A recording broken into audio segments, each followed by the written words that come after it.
Face à ses propres difficultés de distribution de l'eau, l'ONEA annonce la suspension des pénalités pendant toute la période de chaleur.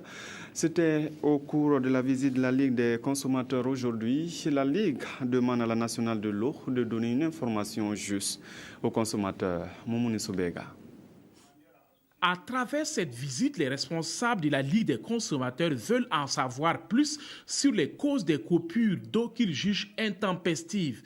Et selon les techniciens de l'Office national de l'eau et de l'assainissement ONEA, la capacité limitée et la forte croissance de la population en sont les principales causes. Pour venir à bout de cette situation, la nationale de l'eau et de l'assainissement a dévoilé à la Ligue des consommateurs une batterie de mesures envisagées. Nous allons donc réhabiliter ces forages et en créer une cinquantaine pour injecter ces eaux-là directement donc dans le réseau de distribution. Ça, c'est les mesures d'urgence.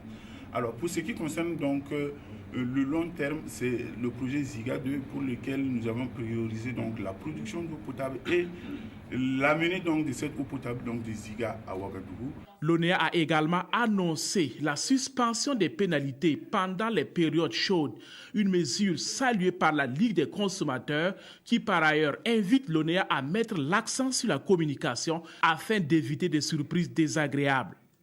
Nous avons insisté pour que le service de communication de l'ONEA fasse des efforts pour dire aux consommateurs quand est-ce qu'ils n'auront pas d'eau et à partir de quel moment ils auront l'eau. Et nous avons demandé également à l'ONEA de faire l'effort de distribuer l'eau dans les quartiers où il n'y a pas du tout d'eau, même si c'est avec les citernes.